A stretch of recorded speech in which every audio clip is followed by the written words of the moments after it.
Transmite LRA Radio Nacional, LS82 TV Canal 7, Buenos Aires, República Argentina, y todas las emisoras y canales que integran la cadena nacional de radio y televisión, directamente desde el Salón de Actos Felipe Vallese, en la sede central de la CGT de nuestro país.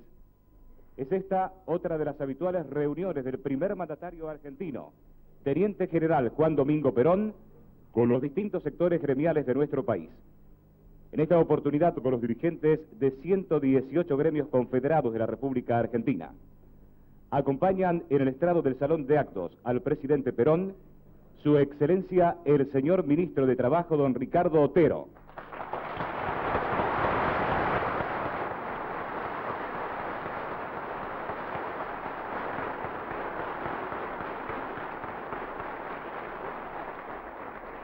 El señor ministro de Bienestar Social, don José López Rega.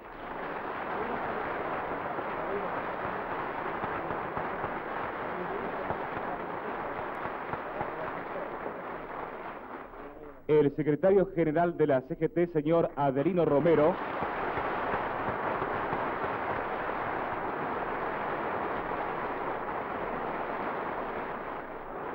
Y todos los dirigentes de la mesa directiva de la Confederación General del Trabajo.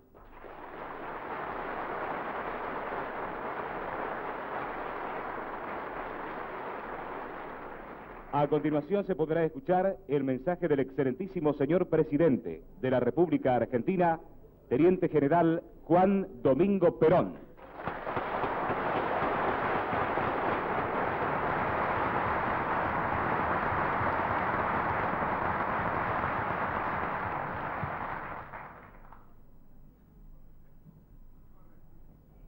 Bueno, compañeros, comienzo por agradecerles tan amable salud. Y hoy, siguiendo el orden de las disertaciones que vengo realizando los jueves en la CGT, voy a tratar un tema que es de actualidad y que creo necesario aclarar desde el gobierno en un tema que está de actualidad, como es lógico, en la clase trabajadora. Se trata de la relación de sueldos y de costos de vida, o en otras palabras, precios y salarios. Tema de suma importancia para el mantenimiento de un equilibrio sin el cual generalmente el hilo se suele cortar por lo más delgado. Para esto quiero, en pocas palabras, historiar este desenvolvimiento en nuestro país. Hace ya 30 años, cuando se crea el justicialismo, nuestro país se encuentra en este aspecto en unas condiciones lamentables. En estos 30 años, todo el proceso social del país ha avanzado. En 1943, cuando empezamos a actuar nosotros, nuestro país no tenía casi industrias. Ni los alfileres que empleaban nuestras modistas acá en Buenos Aires se fabricaba en el país, todo venía del exterior.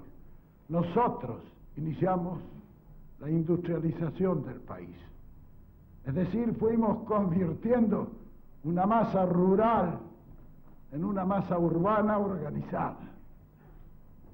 Por eso, cuando se comenzó a trabajar sobre sueldos y salarios, preferentemente se comenzó por el trabajador rural.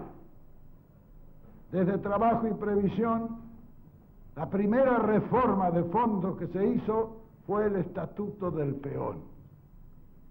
La situación de esos obreros rurales era muy próxima a la esclavitud, algunas veces peor, como he dicho muchas veces. Había peones que ganaban 10 pesos por mes, 10 pesos por mes, y el término medio de los salarios rurales no pasaba de 50 pesos por mes. Entre esto había que considerar todo el proceso de la yerba, del tanino, todos trabajadores rurales, indudablemente desorganizados y dispersos, de manera que no había nadie que pudiera ocuparse de la defensa de los intereses profesionales. El sector de la industria era insignificante.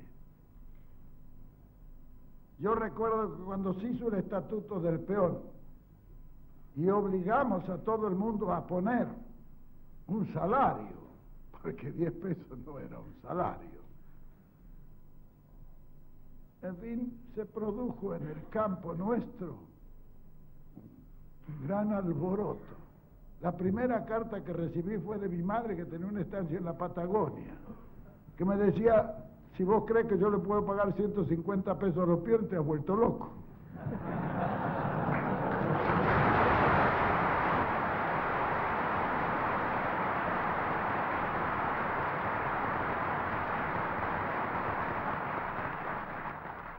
Naturalmente que yo le contesté a renglón seguido. ¿Cómo? A renglón seguido le contesté: si no podés pagar, tenés que dejarlos que vayan a otra parte donde le paguen. En vez de tener 20 peones, tenés 10, pero pagalos por lo menos.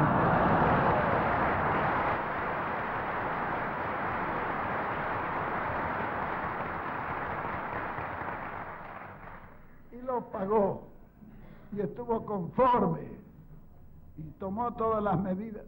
Bueno, cito este caso porque eso fue general en el campo, fue general en todo el país. Es decir que por primera vez el trabajador rural llegó a entrar en una categoría de trabajador y no de bestia de trabajo o de esclavo. Desde entonces hasta ahora han pasado 30 años. Y nosotros, ese país que recibimos en el 46, sin industrias, lo dejamos cuando en 1955 debimos abandonar el gobierno por la presión del levantamiento militar. Lo dejamos fabricando ya toda la industria mediana en una línea completa y exportando ya manufactura. Fabricando máquinas diésel eléctricas con lo que reemplazamos los ferrocarriles, camiones, automóviles, tractores y toda la línea ya iniciando de la industria mediana. Todo ese proceso fue acompañado precisamente por las medidas sociales que desde Trabajo y Previsión se fueron realizando. Para hacer un guiso de liebre, lo primero que hay que tener es la liebre. Por eso nosotros pensamos que el paso inicial era el de poder consolidar una organización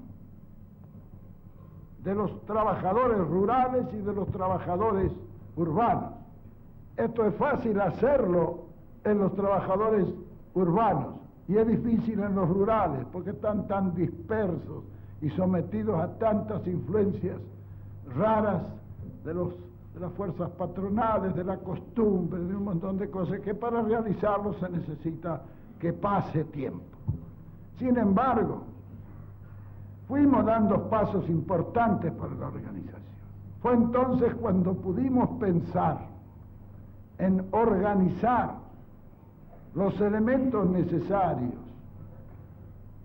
para poder establecer un equilibrio perfecto entre el costo de la vida y los salarios que se pagaban.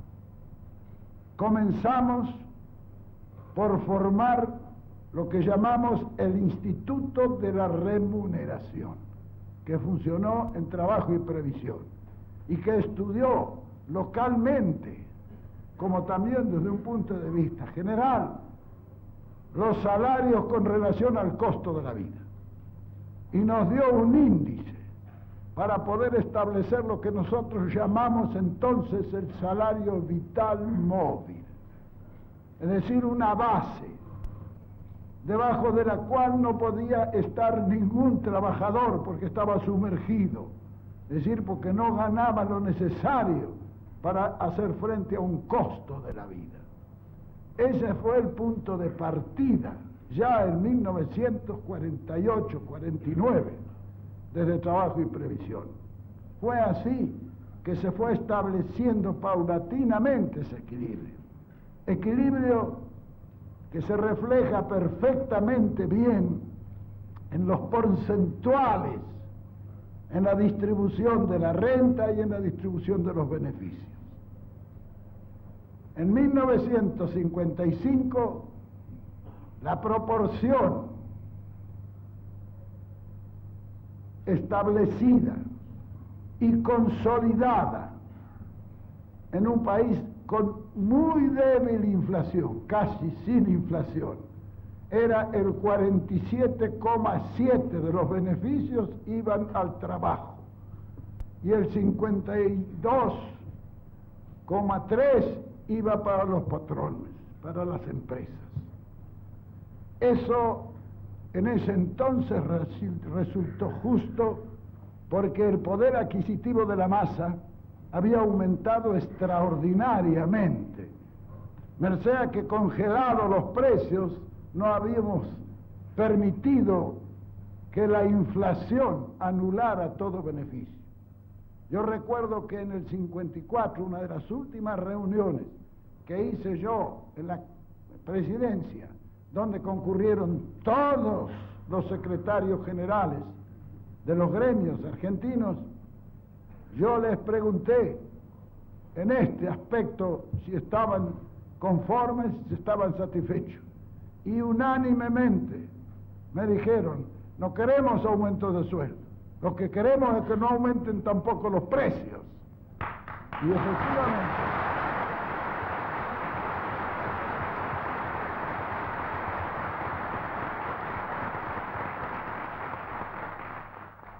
yo allí aprendí esta lección. Fue cuando nosotros establecimos ya, a mediados de la tercera o en la segunda mitad del primer gobierno justicialista, establecimos los convenios colectivos de trabajo sobre esta base, sobre un salario vital móvil, regulado por el Instituto de la Remuneración, porque en unas zonas es posible aumentarlos, en otras zonas no. Las zonas no son todas iguales. Hay una general, sí, pero sobre esa general hay particularidades, porque muchas veces se nos ocurrió que los convenios colectivos de trabajo establecieron precios generales y algunas fábricas no las podían pagar. Entonces era peor que cerraran, porque quedaba una cantidad de gente sin trabajo. Entonces a esos convenios colectivos de trabajo respondían las fábricas directamente acordando con sus obreros y decían nosotros no podemos pagar cuánto y se pagaba el máximo que se podía pagar, es decir, una colaboración. El trabajador aceptaba un menor salario, no muy grande, pero por lo menos un menor salario por acuerdo con la fábrica, porque claro que aún para él era peor que cerrar. Bien, todo eso llevó a un perfeccionamiento que después de la caída del gobierno justicialista, como las demás cosas, se vino todo abajo, porque eso se fue destruyendo de una manera o de otra y volvimos a muchas cosas que los argentinos creíamos ya totalmente superadas para nuestro futuro. Al hacerme cargo nuevamente del gobierno, es decir, cuando ya calculamos que eso era una cosa posible, comenzamos a estudiar este problema y nos dimos cuenta que en la situación creada era indispensable que estableciéramos un modus operandi, una manera de actuar que permitiera crear valores, no destruirlos. Y para crear valores, lo mejor es acordar, ponerse de acuerdo. Porque la lucha, y bueno, la lucha es siempre una destrucción de valores. Y nadie en la vida, ni los patrones ni los trabajadores, pueden mejorar con la destrucción de valores. Es necesario en esto tener una alta comprensión. Yo comprendo y entiendo que la misión del dirigente sindical es tratar de mejorar. Eso es una cosa que es consustancial con su propia existencia. Él debe luchar por mejorar, porque si él no lucha como los otros luchan, siempre va en la pérdida. Es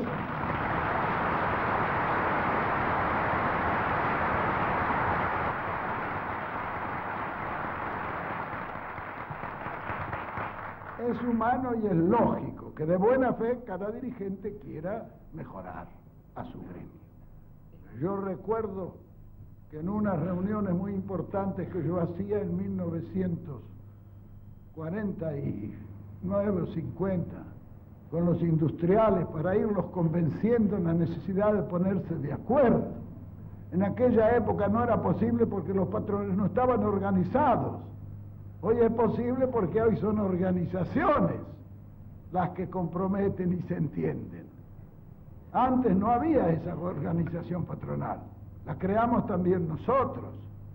Entonces ahora es posible que dos grandes organizaciones se entiendan y se pongan a trabajar conjuntamente para el bien del país y para el mejoramiento de la clase trabajadora. Yo recuerdo que en una reunión me hizo mucha gracia y siempre me he acordado, porque un petizo así industrial que estaba de eso, me dice, pero es que los trabajadores quieren ganar cada día más. Y yo lo miré y le dije, ¿y usted no?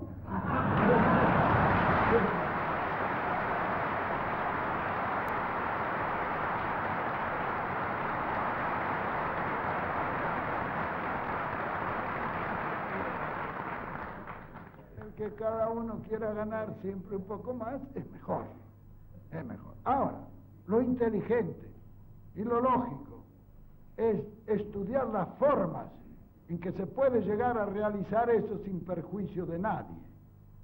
Porque mejorar un lado perjudicando al otro no puede ser permanente. La estabilidad viene por un equilibrio y el equilibrio viene por un arreglo que a las dos partes les satisfaga.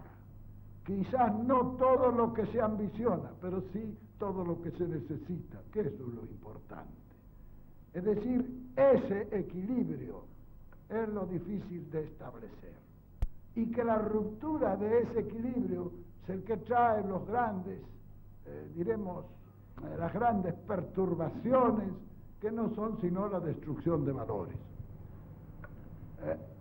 Esto es lo que en buena fe uno acepta y comprende. Naturalmente que hay algunos otros factores que ya no son de tan buena fe. Hay algunos que quieren Lola por Lola, nada más. De manera que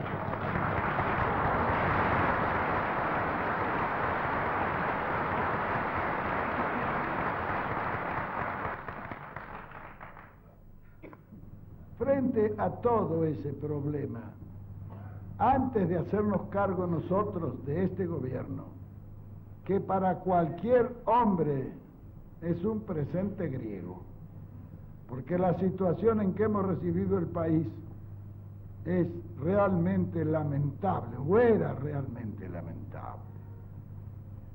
Un país que tiene obligaciones con el exterior por 7.000 millones de dólares.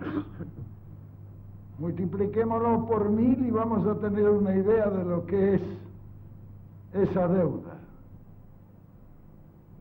Ahora, A esa deuda corresponde una deuda interna, eso es con nuestros hermanitos del norte. Ahora,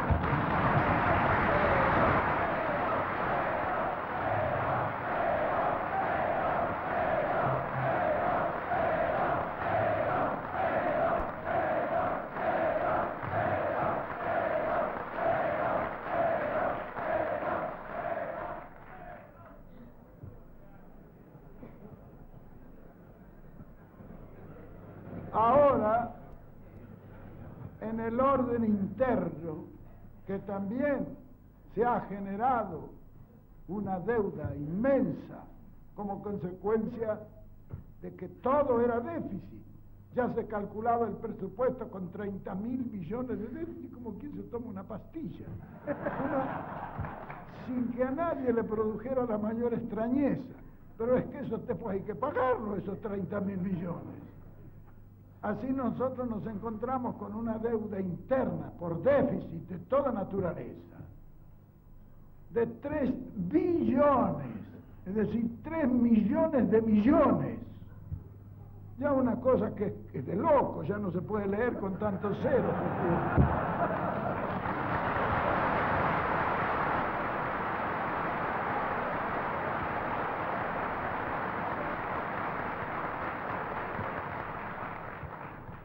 Y todo eso, compañeros, hay que pagarlo. Y de la única manera que se puede pagar es haciendo plata. Y como dice el tango, para juntar chirola hay que laburar. No hay otra manera.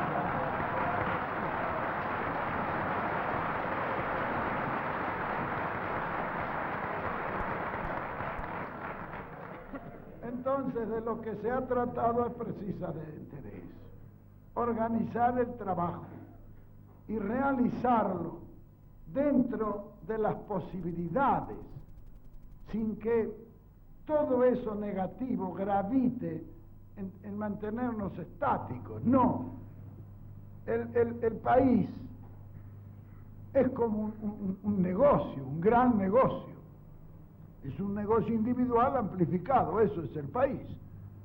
Y en los negocios, bueno, cuando se hacen buenos negocios, se enriquecen. Cuando se hacen malos negocios, se funden. Esto también cuenta para el país y para el Estado especialmente. Lo que tratamos de hacer es trabajar para crear, no dar pasos más largos que los que nos permitan los pantalones, pero tampoco quedarnos sentados. Le estamos dando a todo lo que es posible y ganando de todos lados un poquito. Observen ustedes que ya en lo que va de este tiempo, 6 meses, en la proporción de la distribución de beneficios, hemos pasado del 33%, que era lo que distribuían entre los obreros antes, al 42%. Ya en este momento ha aumentado al 42%. Tendremos al 50%, poco a poco, como hemos venido realizando esto. Nuestra moneda, que antes estaba totalmente desvalorizada, ha mejorado en estos 180 días el 40% de su poder adquisitivo. Es decir, antes un dólar costaba $1.450 cuando yo llegué acá. Y en este momento cuesta 960, 970. Y lo iremos bajando más. Es decir, que en pesos ley, un dólar cuesta 9 pesos 80. De manera...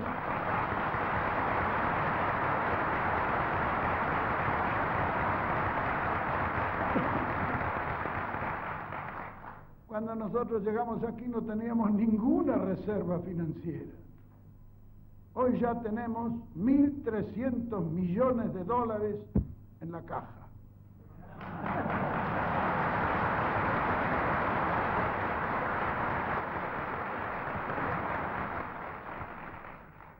Compañeros, todo esto va conformando, pero ya tenemos y yo les voy a entregar a todos ustedes, cada uno de ustedes tendrá un plan quinquenal, un plan trienal.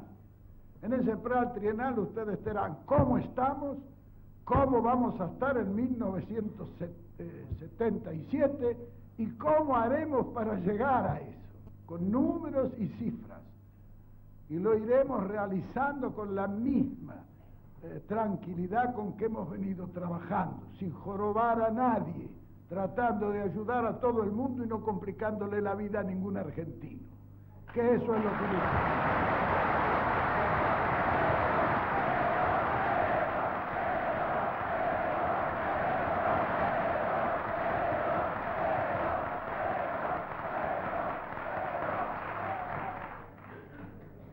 Ya nosotros estamos aumentando nuestra producción industrial. Estamos comenzando ya la exportación en gran escala.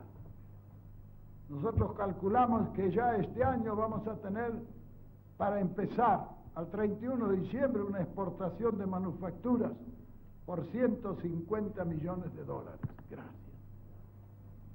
Calculamos que para 1977 ya vamos a pasar los 500 millones de dólares anuales de exportación de manufactura. Nuestras fábricas van a triplicar su producción. Y de 250.000 unidades que exportamos ahora llegaremos a exportar 3 o 4.000. De manera que ahí está.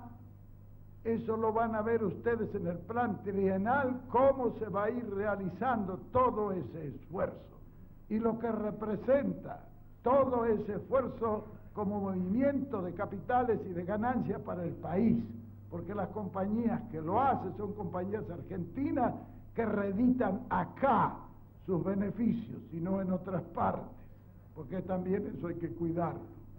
Ahora,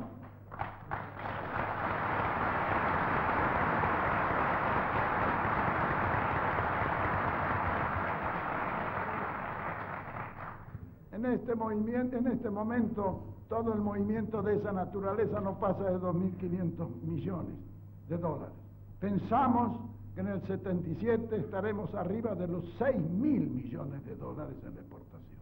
De esos 6.000, unos cuantos miles quedan de ganancia, y no hay que olvidarse.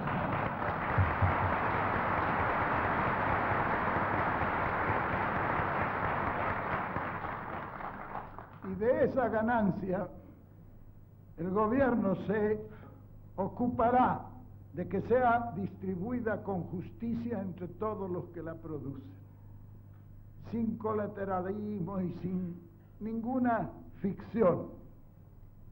50-50, como dice, mitad y mitad.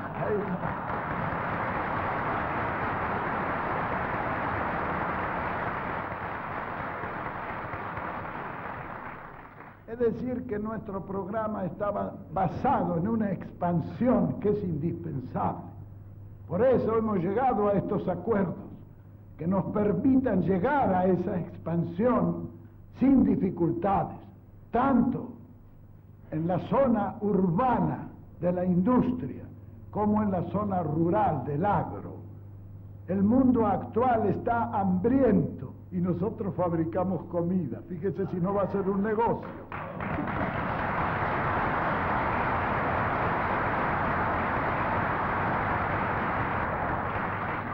Pensamos hasta el año 1977 triplicar por lo menos la actual producción agropecuaria. En este sentido, tenemos también que tener el concepto de lo que está pasando en el mundo, en la industrialización y en su aspecto tecnológico. No debemos cometer el error que han cometido los anteriores. Hay que experimentar en cuero ajeno, porque la experiencia en cuero propio suele ser el maestro de los tontos. En esto,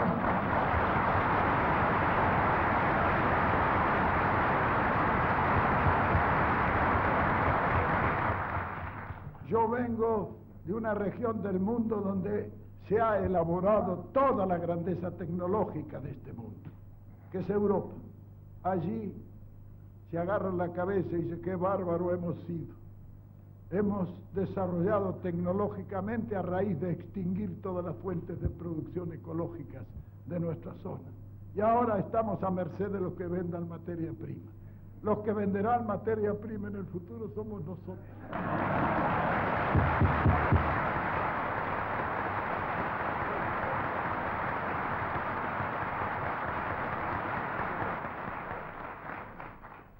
De manera que imagínense en un mundo sin proteínas.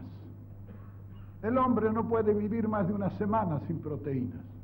Si le suprimen totalmente, se muere en una semana un hombre sin proteínas. Y el mundo está sin proteínas. Por eso se ven esos chicos barrigones y esa pobre gente escuálida en todas partes. Falta de proteínas. Nosotros tenemos actualmente 50 millones de vacas.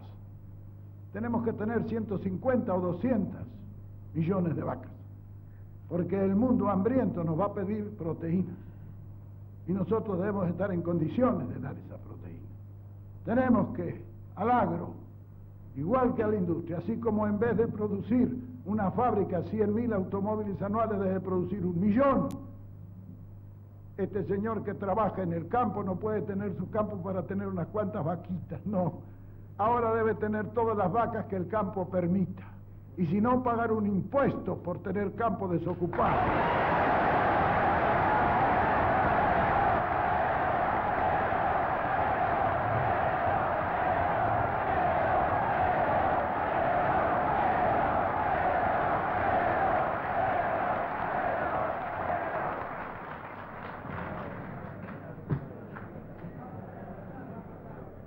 Compañeros, lo mismo ocurre con el agro.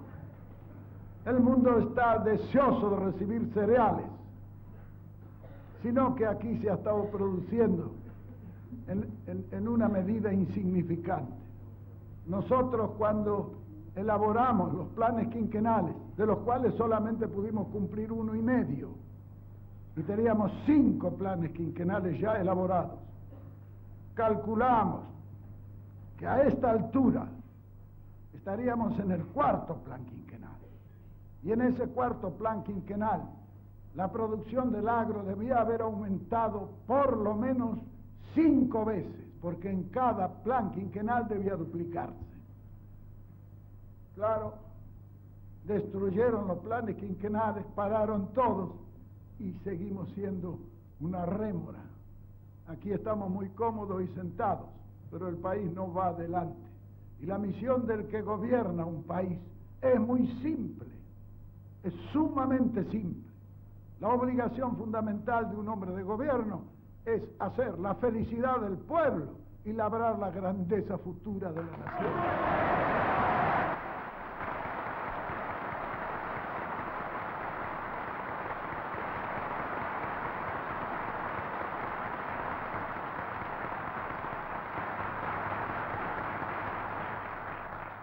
Cuando se cumplen esos 2 aspectos del gobierno, lo demás es todo secundario. Hay que tener un pueblo feliz, sin excitaciones y sin apuros, trabajando tranquilamente por labrar esa grandeza a lo largo del tiempo. No hay que sacrificar una generación para que otra pueda disfrutar, que ese es un cuento ya muy viejo y conocido. Debemos trabajar despacio, en un ambiente de felicidad y de dignidad en ese trabajo, que piano a piano llegaremos en los años y si no en los siglos a labrar la grandeza de nuestra nación. Por eso, compañeros, cuando debemos hablar de sueldos, o sea, de salarios y precios, tenemos que considerar todos estos aspectos. No podemos lanzarnos, diremos, a perturbar una acción que se va realizando. Yo jamás le he prometido al pueblo argentino nada que no haya sido capaz de cumplir. Hasta ahora jamás he prometido en vano. Y yo prometo acá bajo mi palabra de que nosotros en este plan trienal que iniciamos vamos a poner a punto toda una situación nacional, donde tanto la felicidad del pueblo como la grandeza de la nación se vayan realizando paulatinamente. Pensamos que todo esto es posible. Claro que hay algunos que no quieren que sea así. De esos no nos ocupamos. A esos los dejamos porque esos no van a hacer tampoco nada. Cuando nosotros nos pongamos en marcha, en la forma en que el país está decidido a hacerlo, con paz, con justicia y con libertad, somos una aplanadora que el día que lo pongamos en marcha, pobre el que se ponga adelante.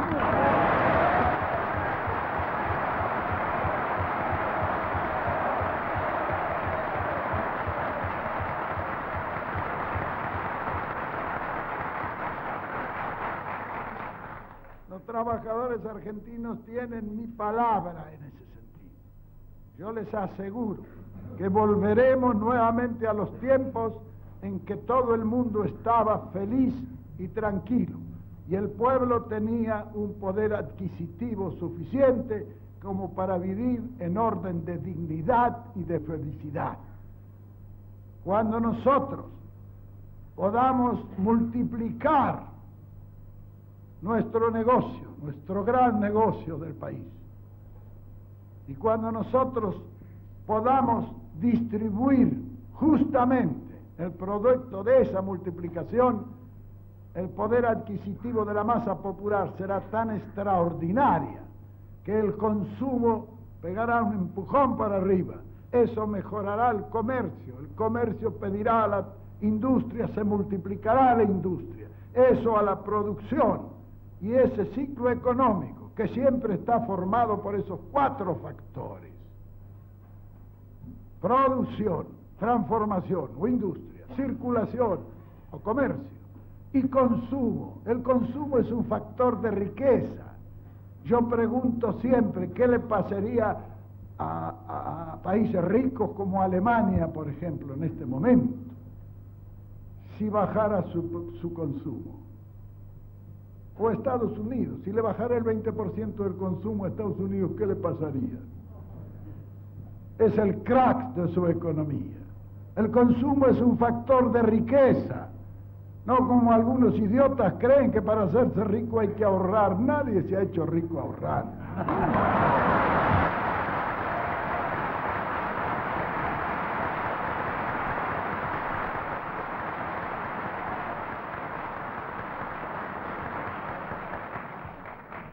Se hace rico trabajando y haciendo buenos negocios, que es lo que el país está en este momento empezando a hacer, saliendo de una inercia estúpida que lo ha mantenido sumergido durante 18 años. En este sentido, como digo, los trabajadores tienen mi palabra y estén tranquilos que yo sé cumplir mi palabra, y les prometo que volveremos a ese poder adquisitivo extraordinario que el pueblo tenía en 1955, donde a nadie le faltaban 100 pesos en el bolsillo, y eran 100 pesos aquellos. De manera que todo este proceso está en marcha. No hay que, tener inquietudes en este sentido, porque nosotros tenemos la responsabilidad y afortunadamente sabemos cumplir y cubrir nuestra responsabilidad. Dentro de pocos días se debe anunciar el plan, y cada dirigente recibirá un ejemplar del plan donde lo podrá estudiar y meditar, porque queremos que este plan no sea conocido solo por nosotros que lo hacemos. Este debe ser conocido por todos los que lo tienen que ejecutar, y los que lo tienen que ejecutar preferentemente es el pueblo, y a ese pueblo hay que decirle a cada uno, su misión es esta, convencido de que si a cada argentino se le dice cuál es su misión, la va a cumplir. En este momento en que todos estamos determinados a marchar hacia adelante y a no quedarnos sentados como hemos estado estos últimos años, hay que pensar que ya con lo que ha pasado es un indicio de que estamos cumpliendo. La sola valorización de la moneda, que es un índice importantísimo porque con eso aumenta el poder adquisitivo, la congelación de precios que por acuerdo de las partes se ha llegado a mantener. Mientras el poder adquisitivo aumenta por la valorización de nuestro signo monetario, el precio está estático por el compromiso contraído. Además de eso, el hecho de poder movilizar los grandes negocios para el país están indicando que a corto plazo todo esto va a satisfacer de la manera más absoluta. Y pasaremos de una economía de miseria en que ha estado viviendo el país a una economía de abundancia como la que ya vivimos en 1955, donde nadie que trabajara podía estar debajo de la línea vital que fijaba el salario vital y móvil. Debajo de esa línea no debe haber ninguno. Arriba de esa línea todos, en la concurrencia y en su capacidad y en su esfuerzo, que es el que premia a los hombres con toda justicia. Eso, arriba de la línea de la vida, donde aún el más incapaz debe de estar, los capaces se van clasificando y mejorando y ganando en relación a su capacidad y a su esfuerzo.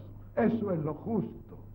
En una comunidad organizada, cuando se llega a ese acuerdo y se marcha por esa senda, no debe haber preocupaciones ni excitaciones de ninguna naturaleza, porque en lo económico nadie hace milagros. El mismo Cristo sabemos que él curó, pero arreglar la economía nunca se puso él en eso.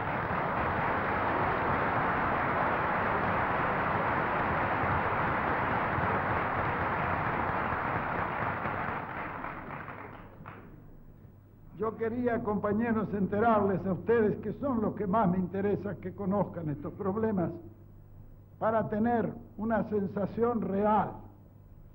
Se habla de paritarias y de todas esas cosas, la necesidad de hacerlas.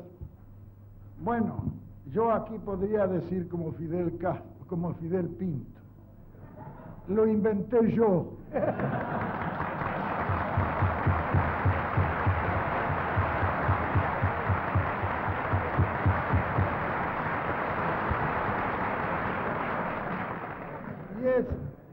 Y es cierto, porque las paritarias, es decir, los convenios colectivos de trabajo fueron una de las primeras grandes conquistas, pero nosotros las comenzamos a realizar cuando habíamos ya conseguido una economía de abundancia, porque los convenios colectivos en un periodo de abundancia aseguran la justicia, en un ambiente de miseria provocan la lucha, que a su vez es negativa para el mejoramiento de todos.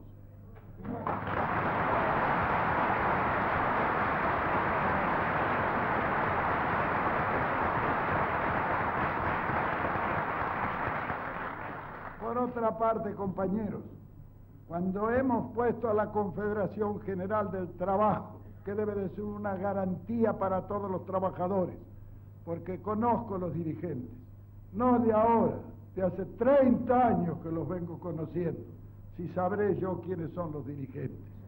Ahora, imagínense, tengo la confianza más absoluta en la honradez, en la honestidad y en la capacidad de esos dirigentes.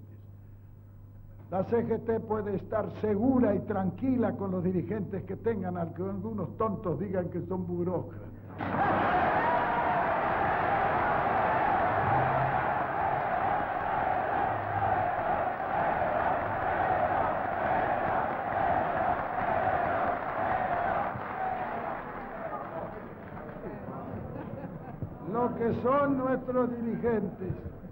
Lo que son nuestros dirigentes es responsables. Son hombres que saben su oficio y lo conocen perfectamente bien y no juegan a aventuras estúpidas que saben que no conducen a nada. Son hombres serios y responsables, que es lo que se necesita tener como dirigente, en todos los órdenes, ya sean políticos o ya sean sindicales.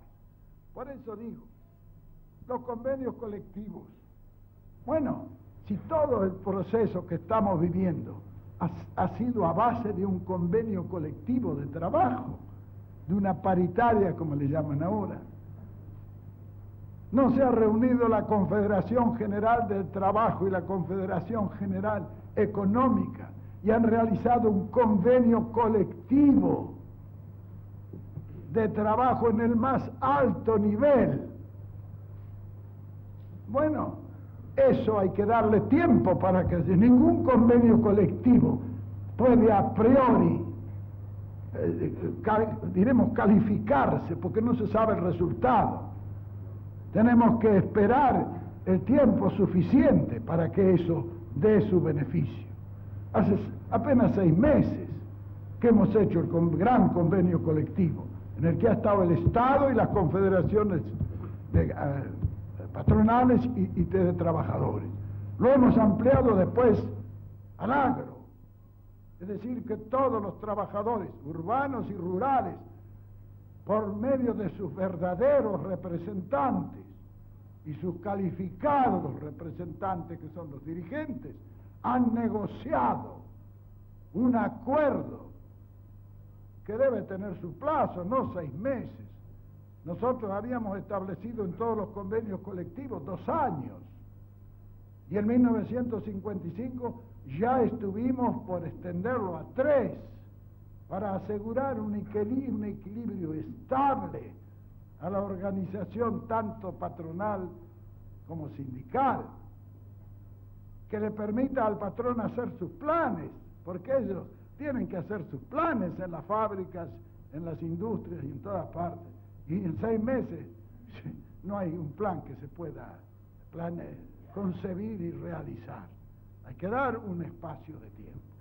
Por otra parte, como les digo yo, en eso me hago responsable de lo que digo.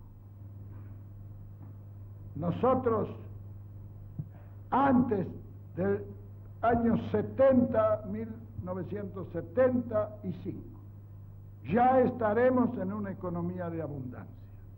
Habrá llegado entonces el momento de poner las cartas sobre la mesa y de distribuir con justicia y de la mejor manera los beneficios que este trabajo de 2 años o de 1 año y medio ya nos ha puesto en las manos.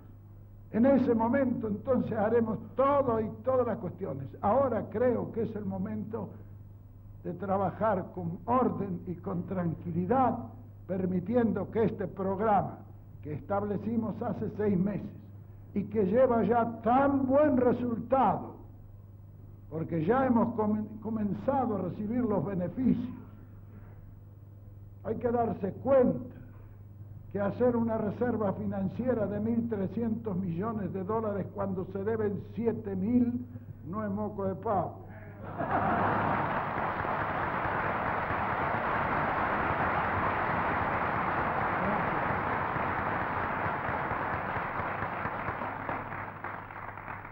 Bueno, compañeros, yo he querido hacer esta disertación referente a este tema porque quería que todos los compañeros tuvieran fe en nosotros, fe en el gobierno que jamás ha defraudado al pueblo, y fe en los dirigentes sindicales que siempre han demostrado un cumplimiento honesto y capacitado de su misión.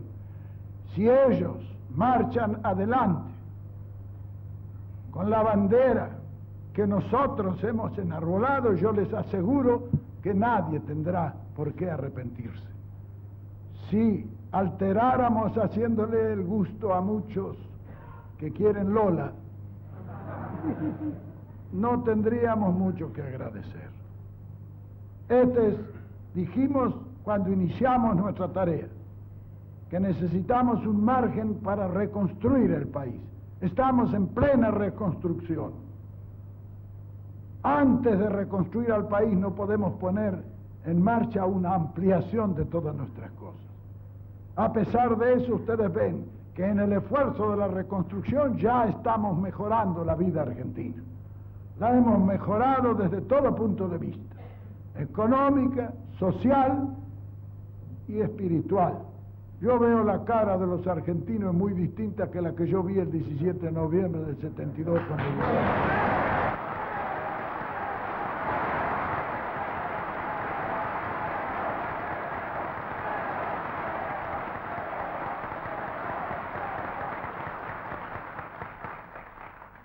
Bueno, compañeros, creo haber desarrollado este tema con toda la amplitud que merece la consideración de un asunto tan importante. Pero quiero finalmente cerrar esta conversación asegurándole a los trabajadores argentinos que estamos, tanto el gobierno como los dirigentes sindicales, firmes en la observación. Nada que sea injusto podrá producirse en el futuro en la distribución de los bienes que permita asegurar un perfecto equilibrio en una economía de abundancia, donde cada argentino en un país realizado pueda también realizar su propio destino. Muchas gracias por todo y hasta la próxima.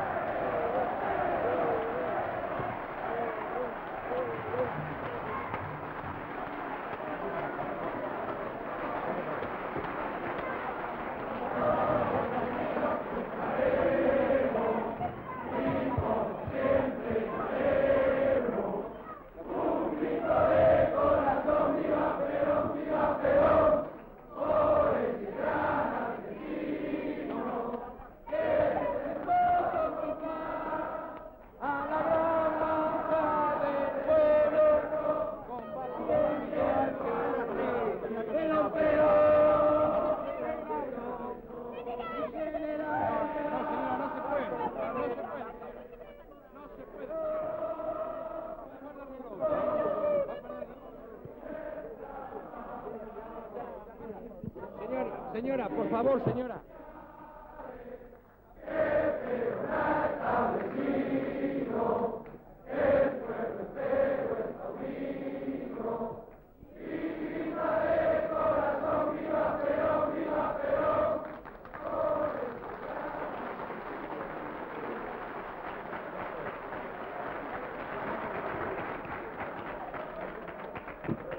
Se acaba de escuchar la palabra del excelentísimo señor presidente de la Nación Argentina, Teniente General Juan Domingo Perón, quien lo hizo en otra de sus habituales reuniones con los dirigentes sindicales, en esta oportunidad los que representan a 118 gremios confederados de todo el país.